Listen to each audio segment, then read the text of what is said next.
DPR RI mengesahkan rancangan Undang-Undang Pendidikan dan Layanan Psikologi RUU PLP menjadi undang-undang.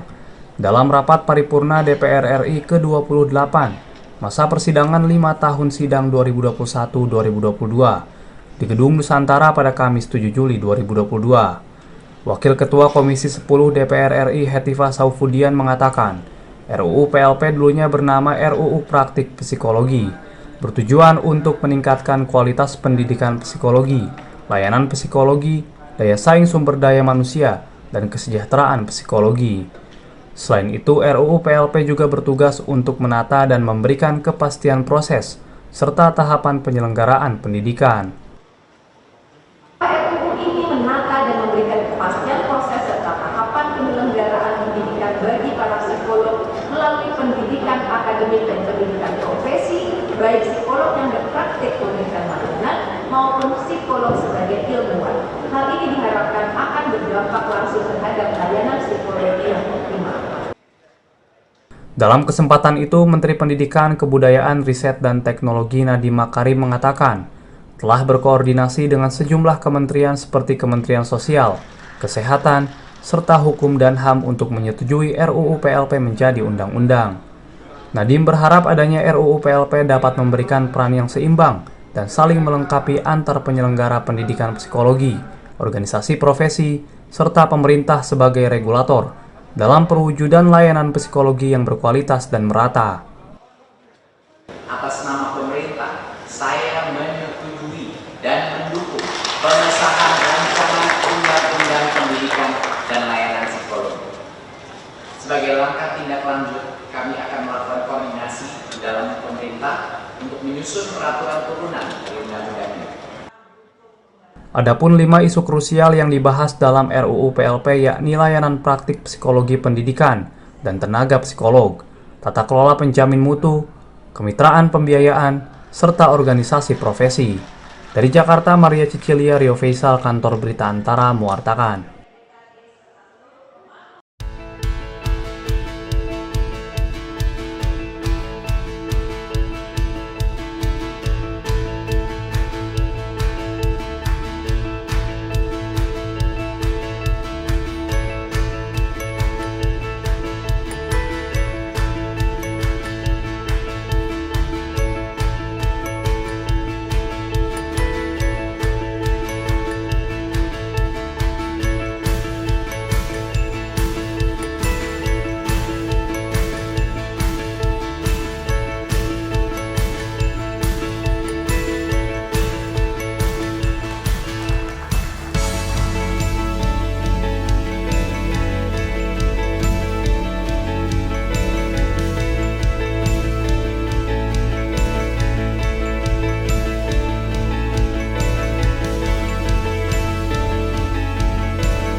Dalam rangka untuk melahirkan generasi emas anak-anak Indonesia yang akan menjadi tulang punggung bangsa dan negara ke depan, Presiden Joko Widodo mendorong Badan Kependudukan dan Keluarga Berencana Nasional (BKKBN) untuk memenuhi target penurunan stunting nasional hingga di bawah 14% pada 2024. Dalam kegiatan perayaan Puncak Hari Keluarga Nasional di Lapangan Merdeka, Kota Medan, Sumatera Utara, Kamis 7 Juli, Presiden Joko Widodo berdasarkan Rencana Aksi Nasional Percepatan Penurunan Angka Stunting Indonesia tahun 2021 sampai 2024, BKKBN harus bergerak cepat mewujudkan hal tersebut.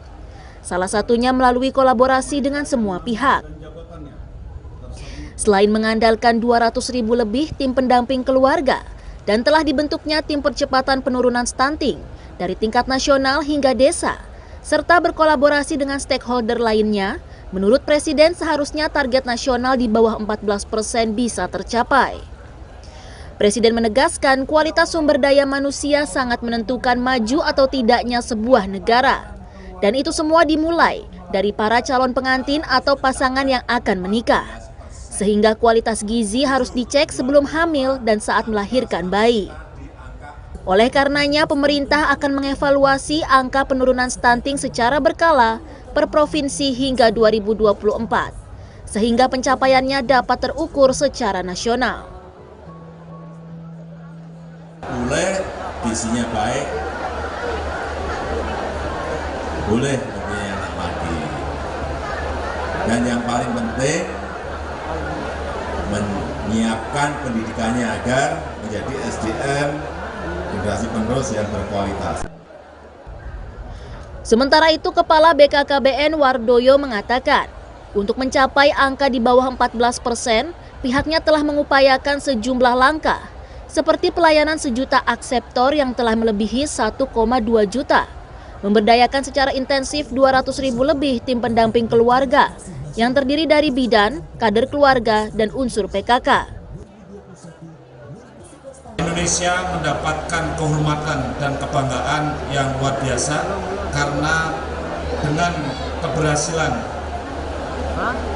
program-program keluarga berencana selama ini, maka United Nations Population Award di tahun 2022 dapat diraih. Untuk nomor 1 adalah Indonesia, memenangkan dari 193 negara. Berdasarkan data 2021, ada 4 provinsi dengan angka stunting tertinggi, yaitu Nusa Tenggara Timur 38%, Sulawesi Barat 34%, diikuti Aceh 33% dan Nusa Tenggara Barat 31%. Sedangkan Sumatera Utara sebanyak 25% lebih. Dari Medan, Sumatera Utara, Doni Aditra, Kantor Berita Antara mewartakan. Setuju, 24 angka stunting kita di angka.